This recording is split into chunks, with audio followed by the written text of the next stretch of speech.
Last ক্লাসে আমরা যখন জুমের ক্লাস করেছি তখন আমরা ঠিক করেছিলাম যে অনেকেই অসুবিধে হচ্ছে, অনেকের নেটওয়ার্কের সমস্যা, সেই দিক থেকে বিচার করে সেই অ্যাঙ্গেলে আমরা আজকে আমি একটা ভিডিও লেকচার করার চেষ্টা করেছি Berlin Berlin blockade and the air লিফটের ওপর। তো আমি এবারে তোমরা দেখো, আর আমি তার সাথে সাথে এক্সপ্লেনেশন দেব। যেমন ভাবেই আমরা স্মার্ট ক্লাসে ক্লাস করতাম ঠিক সেইভাবেই আমি এই পাওয়ার পয়েন্টটা তৈরি করেছি তোমাদের জন্য। তোমরা দেখতে থাকো।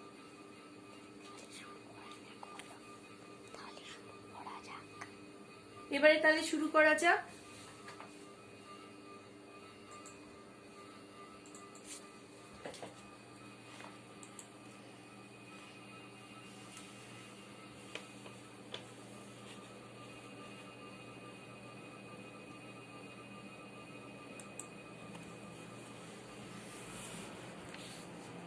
দেখো এখানে the Berlin blockade and air lift, যেটা 1948 সালের জুন মাসে শুরু হয়েছিল এবং শেষ হয় মে মাসের 1949 সালে। আমরা আগের ক্লাসগুলোতে পড়েছি ইয়াল্টা সম্মেলন এবং পটসড্যাম সম্মেলনের বিষয়ে। ইয়াল্টা সম্মেলন তোমরা পড়েছো, জাস্ট একটা ছোট্ট করে বলে নিই যে ইয়াল্টা সম্মেলন অনুষ্ঠিত হয়েছিল ফেব্রুয়ারি মাসের 1945 সালে। আর সেখানে অ্যালাইড লিডার্স বা মিত্রপক্ষীয় নেতারা ছিলেন স্ট্যালিন, রুজভেল্ট অ্যান্ড চার্চিল। এবং পটসড্যাম সম্মেলন বা পটসড্যাম কনফারেন্স হয়েছিল জুলাই মাসের 1945 সালে, যেখানে ছিলেন স্ট্যালিন, জোসেফ স্ট্যালিন রাশিয়ার president, Harry S Truman American president এবং ব্রিটিশ প্রধানমন্ত্রী উইনস্টন চার্চিল। পরে অবশ্য চার্চিলকে পরিবর্তিত হয়ে চার্চিলের পরে এসেছিলেন ক্লিমেন্ট অ্যাটলি, যিনি ছিলেন নতুন ব্রিটিশ লেবার প্রধানমন্ত্রী। তো আমরা এরপরে চলে যাই বার্লিন ব্লকেট বা অ্যান্ড এয়ার লিফটে। এবং এটা আমরা বলতে পারি ঠান্ডা লড়াই বা কোল্ড ওয়ারের একটা প্রথম জবনিকার পতন, অর্থাৎ একটা ক্লাইম্যাক্স পয়েন্টে গিয়ে পৌঁছেছিল। First climax point of cold war হচ্ছে Berlin blockade and airlift, যেখানে আমরা দেখব যে Western and Soviet views of the future of Berlin and German actions and reactions, events which led to the setting up of the Berlin blockade. তো এই Berlin blocked বা বার্লিনের এই অবরোধ কেন হচ্ছে, বার্লিন এই ব্লকেড বা অবরোধ কেন সৃষ্টি করা হচ্ছে, তার পেছনে এই ইয়াল্টা এবং পটসড্যাম সম্মেলনও যে সমস্ত বিষয় গৃহীত হয়েছিল তোমাদের লাস্ট ক্লাসে বলেছি। এবং সেই পরিপ্রেক্ষিতে এই সময় জার্মানি এবং বার্লিনকে প্রত্যেকটি এই জার্মানি এবং বার্লিনকে 4টে জোনে ভাগ করে দেওয়া হয়। ইচ ডিভাইডেড ইন্টু 4 জোনস, 4টে ভাগে বিভক্ত করে দেওয়া হয়, যেখানে 3 Western powers did their best to organize the economic and political recovery of their zones.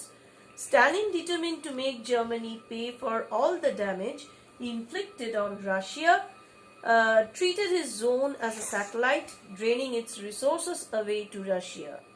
অর্থাৎ বলা হচ্ছে ইয়াল্টা এবং পটসড্যাম সম্মেলনে গৃহীত যে সমস্ত বিষয়গুলো, তার ফলশ্রুতি জার্মানি এবং বার্লিনকে দুটো ভাগে, ইচ ডিভাইডেড, জার্মানি এবং বার্লিনকে 4টে ভাবে বিভক্ত করে দেওয়া হয়। স্ট্যালিন বদ্ধপরিকর হয়েছিলেন যে জার্মানিকে সব রকমের অর্থ ক্ষতিপূরণ হিসেবে দিতে হবে, ক্ষতিপূরণ দিতে হবে। কিভাবে না, জার্মানিকে যে সমস্ত জার্মানি বিধ্বস্ত করেছিল রাশিয়াকে, সেই জন্যে জার্মানিকে অনেক পরিমাণ ক্ষতিপূরণ দিতে হবে অর্থের মাধ্যমে।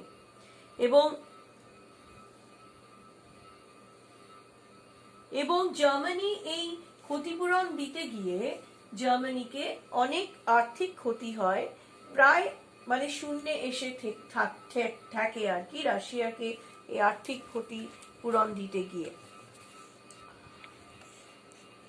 1948 সালে তিনটি ওয়েস্টার্ন জোনস অর্থাৎ তিনটি পশ্চিমী ভাগ করে দেয়া হয়, পশ্চিম ভাগে merge to form a single economic unit. এই তিনটি ভাগকে একত্রিত করে একটা অর্থনৈতিক পরিকাঠামো তৈরি করা হয়, এবং যার মাধ্যমে দেখা যায় এই পরিকাঠামো তৈরি করা হয়েছিল মার্শাল পরিকল্পনার মতো করে, was in marked contrast to the poverty of the Russian zone. এবং এখানে বলা হচ্ছে the West wanted all four zones to be reunited. পশ্চিমী দেশগুলো চেয়েছিল যে ওয়েস্ট অর্থাৎ ওয়েস্টার্ন জোনটা, ওয়েস্টার্ন পাওয়ার্সটাকে, ওয়েস্টার্ন জোনটাকে একত্রিত করে দিতে। এবং কিন্তু এখানে দেখা যাচ্ছে যে জুন মাসের 1948 সালে the West introduced a new currency. পশ্চিমী দেশগুলো একটা নতুন মুদ্রা শুরু করেছিল, এবং এই নতুন মুদ্রার ফলে যেটা হয়, ended price control in their zone and in West Berlin, এবং তারা মুদ্রাকে নিয়ন্ত্রণ করবার ক্ষমতাকে, মুদ্রা নিয়ন্ত্রণ করাটাকে তাদের হাতে এনে ফেলেছিল এবং পশ্চিম বার্লিনে করায়ত্ত করেছিল। পশ্চিম বার্লিনটা রাশিয়ার আন্ডারে চলে যায়। এবং এখানে আমি যেটা বলতে চাইছি এটা হচ্ছে বার্লিন ব্লকেটটার কথা। ছোট্ট করে বিষয়টি বলে নিই যে at the end of the Second World War, Germany was divided between the four Allied powers. দ্বিতীয় বিশ্বযুদ্ধের পরে জার্মানিকে চারটে মিত্রশক্তিয় বর্গীয় রাষ্ট্রের ভাগ করে দেওয়া হয়, যথাক্রমে France, the United Kingdom, the United States and the Soviet Union. France, United Kingdom মানে ব্রিটেন, the United States অর্থাৎ America and the Soviet Union. এবং its capital Berlin অর্থাৎ Germany was its capital Berlin, Germany capital বা রাজধানী Berlin suffered the same fate with the added complication that West Berlin became an enclave within the Soviet zone. অর্থাৎ পশ্চিম Berlin কিন্তু এই Soviet রাশিয়ার একটা অংশ হিসেবে ঢুকে পড়ে, অর্থাৎ সোভিয়েত রাশিয়ার মধ্যে পশ্চিম বার্লিনের অংশটি প্রবেশ করে। 2 বছর পরে, 2 years later, tensions mounted between the Western Allies and the Soviet Union, primarily over the reconstruction and monetary reform of Germany. 2 বছর পরে আরো নানান রকমের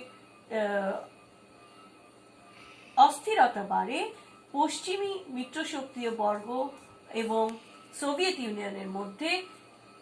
কিসেকে কেন্দ্র করে না, ওভার দ্য রিকনস্ট্রাকশন অর্থাৎ পুনর্বাসন অ্যান্ড মানিটারি রিফর্ম অফ জার্মানিকে কিভাবে আর্থিক সংস্কার করা যায়। এই সময় at this point the Soviet Union began impeding communication between the Western Allies, Western Germany and West Berlin. এই সময় রাশিয়া হস্তক্ষেপ করলো পশ্চিমী মিত্রপক্ষীয় রাষ্ট্রগুলোতে, পশ্চিম জার্মানিতে এবং পশ্চিম বার্লিনে। জোসেফ স্ট্যালিন তখন রাশিয়ার প্রেসিডেন্ট হিসেবে, দ্য সোভিয়েত লিডার, কি করলেন? জোসেফ স্ট্যালিন তখন impose the Berlin blockade. Joseph Stalin তখন বার্লিন ব্লকেট বা বার্লিন অবরোধ করলেন from 24 June 1948, 24 June 1948 থেকে 12th May 1949, cutting off all land and river transit between West Berlin and West Germany. মনে রাখতে হবে এখানে যে জোসেফ স্ট্যালিন তখনকার রাশিয়ান প্রেসিডেন্ট তথা দ্য সোভিয়েত লিডার, রাশিয়ার নেতৃত্বে দিচ্ছিলেন তিনি বার্লিনের ওপরে অবরোধ সৃষ্টি করলেন, যার সূচনা হলো 24শে জুন 1948 থেকে এবং শেষ হয় 12ই মে 1949 সাল। এই সময় সমস্ত রকমের জলপথে স্থলপথে কোনো রকমের পথ খোলা থাকলো না, সমস্ত পথ বন্ধ করে দেওয়া হলো ওয়েস্ট বার্লিন এবং ওয়েস্ট জার্মানির মধ্যে।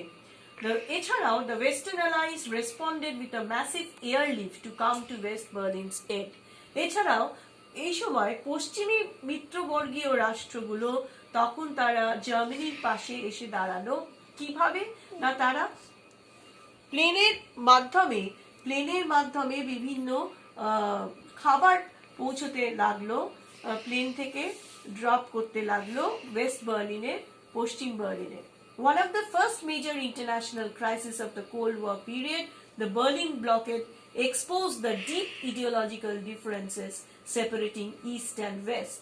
মনে রাখতে হবে এটা কিন্তু কোল্ড ওয়ার পিরিয়ডে অর্থাৎ ঠান্ডা লড়াইয়ের সময় সব থেকে গুরুত্বপূর্ণ একটি one of the first major international crisis. এটা কিন্তু কোল্ড ওয়ার পিরিয়ডের একটি অত্যন্ত গুরুত্বপূর্ণ আন্তর্জাতিক সংকট, দ্য বার্লিন ব্লকেড, অর্থাৎ দ্য বার্লিন অবরোধ বা বার্লিনকে সমস্তভাবে বন্ধ করে দেওয়া, অন্যান্য কোনো রকমের যাতে করে কোনো রকমের যোগাযোগ মাধ্যম না থাকে। এবং এটা আদর্শগত সংঘাতকে আরেকবার দেখিয়ে দিল। এবারে এখানে একটা জাস্ট আমরা ম্যাপ দেখছো, যেটা কিনা বার্লিন ব্লকেটটা কিভাবে হচ্ছে সেই ম্যাপটার এই ম্যাপে বোঝানো হচ্ছে, যেখানে লুবেক, ট্রান্সবার্টল, জিঙ্কেন ওয়াডার, ওনস্টফ, সেল, বাকেন বিউকবার্গ এইসবগুলো একদিকে, এবং এইভাবে বার্লিন ব্লকেটটা কিভাবে হচ্ছে, এই এয়ার লিফট হচ্ছে, এইভাবে দেখানো হয়েছে। নেক্সট আমি আর একটা ইয়েতে চলে যাব, এখানে হচ্ছে the Berlin airlift, the history and legacy of the first major crisis of the cold war, একটা বিখ্যাত বই বাই চার্লস রিভার এডিটর্সের। এরপরেই আমি আসবো ন্যাটোর ফরমেশনে, কারণ ন্যাটোর সঙ্গে এটা একটা লিঙ্ক আছে এই বার্লিন ব্লকেটের, যেখানে আমরা দেখছি 1949 সালে the prospect of further communist expansion prompted the United States and 11 other western nations to form the North Atlantic treaty organisation. এটার কথা তোমাদের আগের ক্লাসে আমি বলেছিলাম জুমে ক্লাউড মিটিং এ। এবং নর্থ আটলান্টিক ট্রিটি অর্গানাইজেশন এর ফুল ফর্ম, ন্যাটোর full form north Atlantic treaty organisation তোমরা জানো। The Soviet Union and its affiliated communist nations in Eastern Europe founded a rival alliance, the Warsaw Pact, এবং এর সঙ্গেই ফলশ্রুতি হচ্ছে Warsaw Pact, যেটা 1955 সালে হচ্ছে। The alignment of nearly every European nation into one of the two opposing camps formalized the political division of the European continent that had taken place since World War II. অর্থাৎ এই ফলশ্রুতি এই NATO ফরমেশনের পরেই আসছে ওয়ারসা চুক্তি বা ওয়ারসা pact 1955 সালে, যেখানে সমস্ত ইউরোপীয় দেশগুলো একত্রিত হয়েছিল into one of the two opposing camps, এবং that had taken place since World War two. দ্বিতীয় বিশ্বযুদ্ধের পরে এরকম একটা মিত্রবর্গীয় ইউরোপীয় নেশনরা একত্রিত হওয়া এর আগে হয়নি। This alignment provided the framework for the military standoff that continued throughout the Cold War. এই অ্যালাইনমেন্টের ফলেই কোল্ড ওয়ারের একটা সামরিক একটা বাতাবরণ সৃষ্টি হলো, সামরিক একটা প্রেক্ষাপট, সামরিক একটা পরিকাঠামোর একটা মজবুত ভিত তৈরি হলো 1945 থেকে 1991 সাল। এবং এখানে আমরা আসছি the formation of the Warsaw প্যাক্টে কিভাবে হচ্ছে। The formation of the Warsaw pact was in some ways a response to the creation of NATO, although it did not occur until 6 years after the Western Alliance came into being. ন্যাটোর ফরমেশনের 1949 সালে তা হয়েছিল, তার অনেক পরে কিন্তু তোমার এই ওয়ারসা প্যাক্ট হচ্ছে তার 6 বছর পরে 1955। In the aftermath of World War I and World War II, Soviet leaders felt very apprehensive about Germany once again becoming a military power, এবং জার্মানি এই সময় আবার একটা সামরিক শক্তিতে বলিয়ান হয়ে উঠল, a concern that was shared by many European nations on both sides of the Cold War divide. এবং এই কোল্ড ওয়ারের পরিপ্রেক্ষিতে আবার জার্মানি আবার একটা রাইজিং হলো। তো এই অবধি আজকে আমাদের থাক, এই পরবর্তী ক্লাসগুলোতে আবার তোমরা করবে টু জার্মানিজ এর সম্বন্ধে। তো টু জার্মানিজ এর সম্বন্ধে পরবর্তী ক্লাসগুলোতে আমরা পড়বো, এবং কিভাবে নিউক্লিয়ার ওয়েপন্স হলো এবং কিভাবে কমিউনিজম আবার অন্য দেশে ছড়িয়ে গেল।